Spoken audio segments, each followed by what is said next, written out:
अथ कीलक। ओम चंडिका देवी को नमस्कार है। मार्कंडेय जी कहते हैं, विशुद्ध ज्ञान ही जिनका शरीर है, तीनों वेद ही जिनके 3 दिव्य नेत्र हैं, जो कल्याण प्राप्ति हेतु तथा अपने मस्तक पर अर्धचंद्र का मुकुट धारण करते हैं, उस भगवान शिव को नमस्कार है। मंत्रों का जो अभी कीलक है, अर्थात मंत्रों की सिद्धि में विघ्न उपस्थित करने वाले शाप रूपी कीलक का जो निवारण करने वाला है, उस सप्तशती स्रोत को संपूर्ण रूप से जपना चाहिए और जानकर उनकी उपासना करनी चाहिए। यद्यपि सप्तशती के अतिरिक्त अन्य मंत्रों के जप में जो निरंतर लगा रहता है, वह भी कल्याण का भागी होता है। उनके भी उच्चाटन आदि कर्म सिद्ध होते हैं तथा उसे भी समस्त दुर्लभ वस्तुओं की प्राप्ति होती है। तथापि जो अन्य मंत्रों का जप न करके केवल इस सप्तशती नामक स्रोत से ही देवी की स्तुति मात्र से ही सच्चिदानंद स्वरूपनी देवी सिद्ध हो जाती है, उन्हें अपने कार्य की सिद्धि के लिए मंत्र, औषधि तथा अन्य किसी साधन के उपयोग की आवश्यकता नहीं रहती।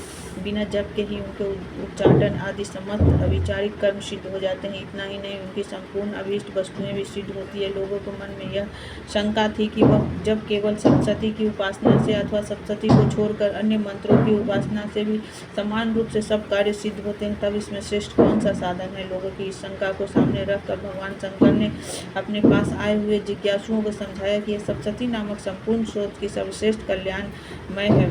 तदंतर भगवती चंडिका के सप्तशती नामक स्रोत को महादेवी जी ने गुप्त रखा है। सप्तशती के पाठ से जो पुण्य प्राप्त होता है, उसकी कभी समाप्ति नहीं होती, किंतु अन्य मंत्रों के जप जन्य पुण्य की समाप्ति हो जाती है। तब भगवान शिव ने अन्य मंत्रों की अपेक्षा जो सप्तशती की श्रेष्ठता का निर्णय किया है, उसे यथार्थ ही जानना चाहिए। अन्य मंत्रों का जप करने वाले पुरुष भी यदि सप्तशती के स्रोत और जप का अनुष्ठान कर लेते हैं, वह तो पूर्ण रूप से कल्याण का भागी होता है, इसमें तनिक भी संदेह नहीं है। जो साधन के कृष्ण पक्ष की चतुर्दशी अथवा अष्टमी को एकाग्रचित होकर भगवती की सेवा में अपना सर्वस्व अर्पित करता है और फिर उसे प्रसाद स्वरूप ग्रहण करता है, उसी पर माँ भगवती प्रसन्न होती है, अन्यथा उनकी प्रसन्नता प्राप्त नहीं होती। इस प्रकार सिद्धि के प्रतिबंध स्वरूप कील के द्वारा महादेव जी ने इस स्रोत को कीलित कर रखा है।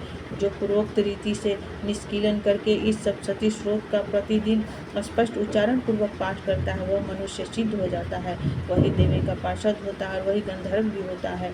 सर्वत्र विचरते रहने पर भी इस संसार में उसे कहीं भी भय नहीं होता, वह अब मृत्यु के बस में नहीं पड़ता तथा देह त्यागने के अनंतर मोक्ष प्राप्त कर लेता है। अतः कीलन को जानकर उसका परिहार करने की सप्तशती का पाठ आरंभ करे। जो ऐसा नहीं करता उसका नाश हो जाता है। इसलिए कीलक और निष्कीलन का ज्ञान प्राप्त होते ही यह स्रोत निर्दोष होता है और विद्वान पुरुष इस निर्दोष स्रोत का ही पाठ आरंभ करते हैं। स्त्रियों में जो कुछ भी सौभाग्य आदि दृष्टिगोचर होता है, वह सब देवी के प्रसाद का ही फल है।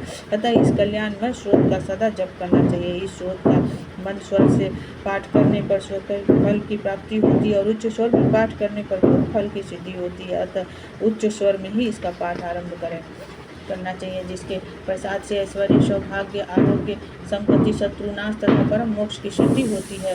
उस कल्याणमयी जगदम्बिका की स्तुति मनुष्य क्यों नहीं करते। कीलक स्रोत संपूर्ण।